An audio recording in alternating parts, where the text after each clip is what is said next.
What's up guys, and welcome back to another episode of the RTG career mode. This is episode number 29. We're starting to do some stuff on the back of our win over Real Valladolid. Perfect start for Malaga, 2 wins from 2 and no goals conceded thus far.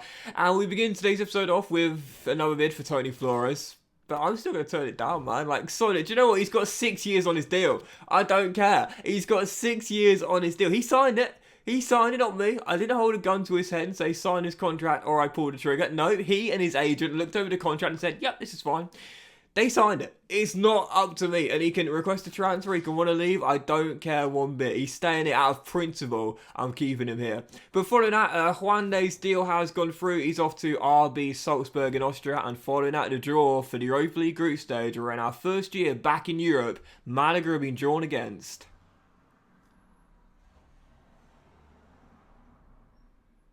Marseille, Hajduk Split, and also Legia Warsaw as well. So a Croatian side, a Polish side, and also a side from the south of France, Marseille.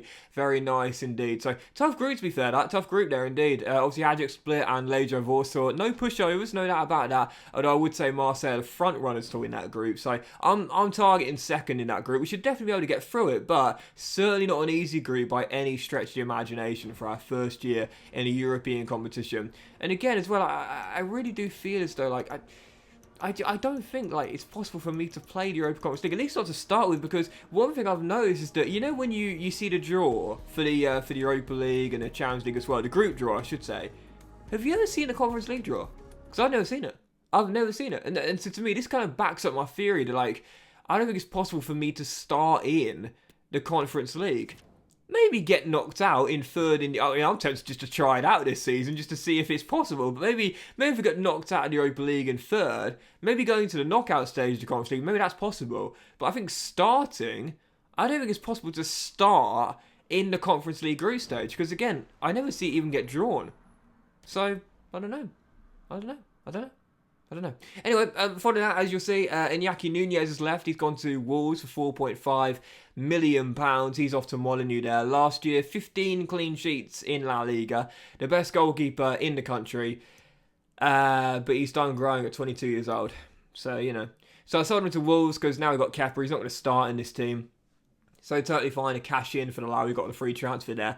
And of course, because of the sale as well, it meant I was able to get the one target I had on my transfer shortlist that I really, really wanted. Now, I said in the last episode, I wasn't going to just sign a player for the sake of it. I wanted to make sure that whilst he did still have quite a bit of money remaining, I wanted to make sure I got the target I wanted. And the one I really wanted, Unai Nunez, former Athletic Bilbao defender, had a brief loan spell at Celta Vigo, but is now at TSG Hoffenheim in the Bundesliga. He is 83 rated at 27 years old. In the prime of his career right now, he is 6'1", and to me, he looked like the ideal signing for this back five. So we sold Juande as a centre-half. He was really solid for me in the first couple of years, but now it was time for a replacement. And from Bilbao to Hoffenheim in the save, and now back in La Liga, back in Spain, in the south of Spain, Malaga. Yep, obviously Kepa, former Bilbao player himself. I don't know if they would have played together. I think Kepa probably moved on at that point. I'm not too sure. But anyway, Nunez is in an 83 rate again. In the prime of his career right now, 27 years old.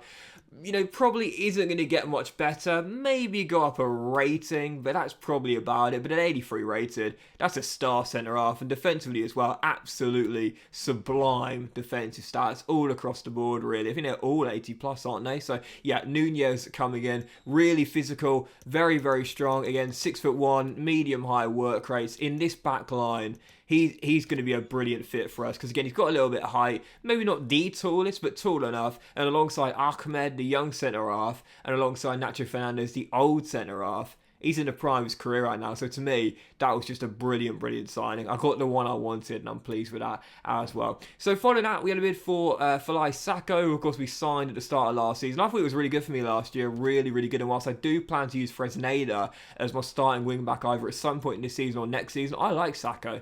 I like Sacco a lot. Absolutely rapid on that right-hand side, so I'm going to keep him. And we had another couple of bids here for Zorgain and also Flores as well, but turned them both down. Look, I am sorry, Tony, right? I know you've put in a transfer request, but your agent and you signed the deal, mate. You signed a deal. 6 years left on your deal. You're staying here. Simple as that. I know that every single week there's going to be a bid from some club in world football saying, oh, we heard Tony Flores is on the transfer list. Would you like some money? And I'm going to say, no. Go away. He signed a contract, 6 years, he's staying here. Simple as that. Simple as that. And I want to see if over time he can remove him, or he can get removed from the transfer list. For now, obviously not. But I want to see if in time he can be removed from that transfer list. If I keep playing him as my starter, he stays in good form and he continues to be a regular first 11 starter in his team. We'll see. We'll see what happens. But anyway, as the transfer window comes to a close, we spent all of our money in the summer window, but I've got to say, I'm really happy with how the team is looking. I know Sergio Busquets has already gone down a couple of ratings since I signed him in the space of like 4 weeks, but at the end of the day, I'm not concerned about that. He's still really, really solid, and still in this team would be a starter in this lineup alongside Zorgain. Acosta in on a free transfer, absolutely fantastic pickup there at the left-hand side, either as a backup for El Karouani or as a starter. Obviously Nunez coming in on deadline day for a club record fee, but also as well Kepa off to a great start, 2 clean sheets in 2. I'm really happy with the business we did in the window. We needed to improve this team. If we are to stay in the top 6, we needed to get stronger, and we've definitely done that. So, following game, I should say the first game of this episode, following game, third game of the season here, Elche at the Estadio La Rosaleda. I was thinking, we just beat Sevilla at home and Valladolid away, take it on Elche. Should definitely fancy our chance here against a newly promoted side. Well, I talked about it before, oftentimes, the games you expect to be the easiest are oftentimes the hardest to win. We conceded our first goal of the season there, nothing Kepa could do about it as Elche took the lead, though he would respond soon afterwards through that man once again Adama Traore. But in the second half, 15 minutes after the restart, Elche looking to get back in front in the game. Sadiq finds Montero, who smacks in from close range to make it 2-1. Elche restore the lead, and the newly promoted side are back in front. And I just couldn't stop them. I just could not stop them. Every time they came forward, they were carving me open. Kepa couldn't do anything about the goals. They were hitting with so much shot power. I'm surprised the goal was still standing. And then 64 minutes in, Tony Flores misses a golden chance to level it once again. Final score in the south of Spain, Malaga 1, Elche 2, and the newly promoted side win by 2-1. I've said this so many times, and I'll say it once again.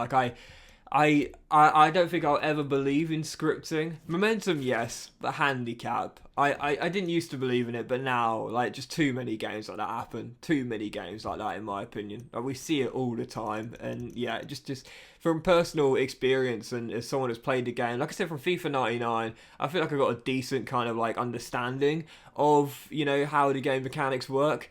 I think it's very hard to, argue against handicap when I'm used to these things happening so often, Absolutely ridiculous. I can go to the Bernabeu like we did last year and win 2-1 pretty comfortably. But Elche at home, oh my goodness. Remember Season 1, Andorra, rock bottom of the division, played me off the park. Unbelievable, man. But anyway, following that, we promoted one of our youngsters to the first team there. Keep an eye on him. He looks really, really solid, to be fair, as an attacking midfielder. I'm quite excited about him. Exciting prospect, looks really, really decent and definitely one to look out for in the future. But our following game, away from home in Catalonia, Espanyol away at the RCDE Stadium, heading to the game, looking to bounce back here and return to winning ways. Started off with intensity, looking for the first goal early. Fantastic save there by Pacheco, kept it at 0-0. But 25 minutes in, Flores finds Adama Traore. Great save once again though, and we were still tied at 0-0. So I thought possibly there should have been a pass back, but even so, still 0-0. But it was all Malaga in the first half, and that goal was coming. All I needed to do was keep on attacking, keep on going, and eventually I would break the deadlock. 8 minutes before the break, once again I went close. Falai Sacco firing just wide, but it was only a matter of time. It was one of those games where it's not a case of if, but when. Not if, but when you get the first goal. And 41 minutes in, once again, we're attacking right on the edge of the Espanyol goal, looking for that clear-cut chance. We got it, but Pacheco was having an absolute mad one in between the sticks for Espanyol here, as we were still deadlocked at 0-0. And right before the break, I thought, come on, man, how are we still going to be goalless before half-time? We need to get in front. And right on the stroke of half-time, we would. Fran Valau was sent through 1-on-1, and this time, the 6th time of asking, I got it right. I often say it's when you're playing well, but you still haven't broken the deadlock yet, it's still 0-0. Don't change the tactics. Don't change tactics. Maybe change your striker, but don't change the tactics. If you keep on getting the chances, you just can't put the ball in the back of the net. It's clear something's working. You just need to be a little more clinical. That's exactly what happened. Fran Villar got right for the break, make it 1-0. And then once we got the goal, once we broke the deadlock, we were able to see the game out there pretty comfortably. Adama Traore gets another one as he chips Pacheco, kisses the post, and makes it Espanyol 0, Malaga 2. So, pretty disappointing loss at home to Elche, no doubt about that. It was just a blip. We're back to winning ways in the following game for our first 4 matches in La Liga. 3 wins in 4, 3 clean sheets in 4, just the 2 goals conceded, and 9 points for a possible 12, putting us in the top 4. Listen, there's a long way to go, but this has been a brilliant start from the lads from the Estadio La Rosaleda. But that will end today's episode of the RTG Karima, guys. So big thank you for watching. If you enjoyed it, if you had, then please do drop a like. Much love to you all. Have a fantastic day, and we'll see you for the next episode of the RTG Career Mode very soon.